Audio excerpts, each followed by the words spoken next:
There is a habit so ordinary, so deeply stitched into the way you move through life, that you stopped noticing it years ago. It happens before you speak, before you ask, before you even enter a room.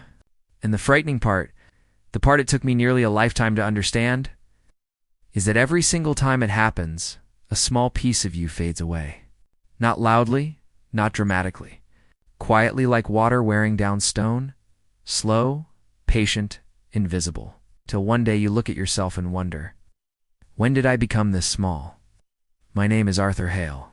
I'm 95 years old, and I need you to hear this carefully, because this isn't about manners. It's not about accountability, and it's not about the kind of apology that heals something real. That kind of apology, the honest one, the costly one, the one that rebuilds trust, that is powerful. No.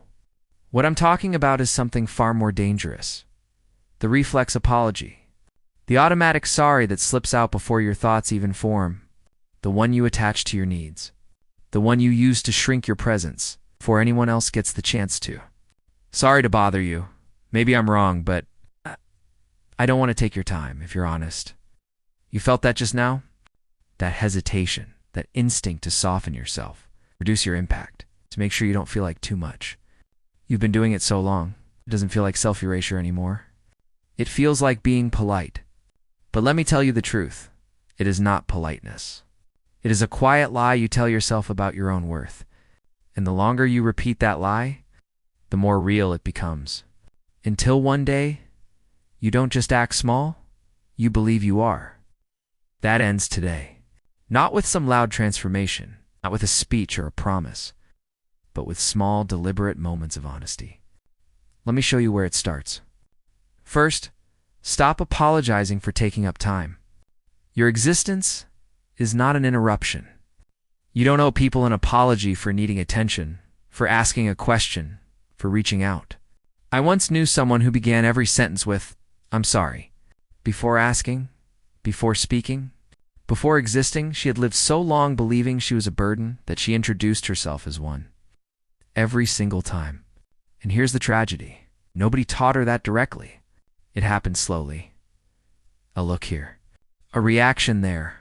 A moment where her needs felt inconvenient. So she learned to apologize before anyone else could make her feel that way again. But listen carefully. Your time is not a tax on someone else's life. The people who value you don't feel burdened by you. And the ones who do should never have been given that power. Second, stop apologizing for what you feel. Your emotions are not mistakes. They are signals. But somewhere along the way, you learn to treat them like problems. I'm probably overreacting. I shouldn't feel this way. That is not reflection. That is rejection. It's of your own inner world. When something hurts, say it. Not with drama, not with performance. Just truth. That hurt me. No decoration, no apology. 3 words, with more strength than 1,000 softened ones. Third, stop apologizing for your opinions. You've confused agreeableness with kindness. They are not the same thing. Being kind does not mean erasing your voice. You are allowed to think to disagree. To stand in what you believe, not loudly, not aggressively, but clearly. Because a life spent agreeing with everything becomes a life where you disappear completely. Fourth, stop apologizing for how you spend your time. Rest is not something you need to justify. Stillness is not laziness.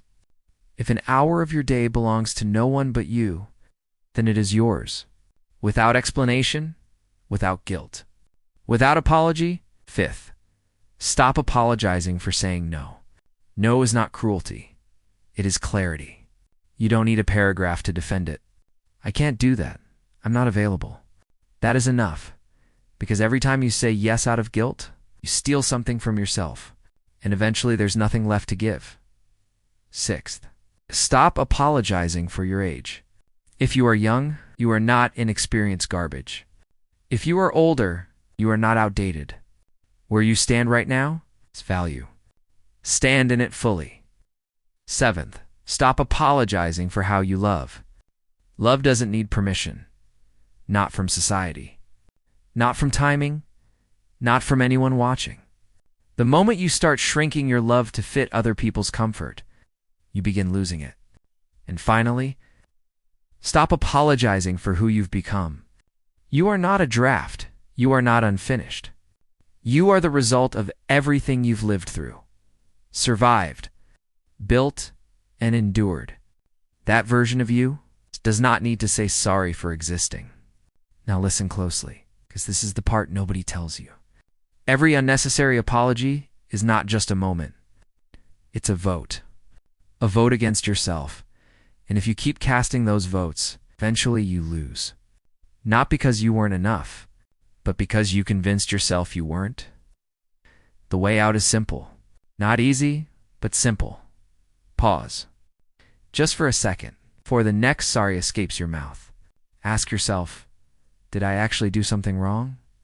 If yes, apologize fully. If no, say nothing. Then speak your truth. I'm Arthur Hale. I'm 95 years old, and I've had more mornings than most. But the ones I spent shrinking myself, the ones I lived half present, the ones I filled with unnecessary apologies, those are the ones I can never get back. Don't let that become your regret. You are not too much. If anything, you have not been enough of yourself, not yet. So stop apologizing and start living at your full size. Now.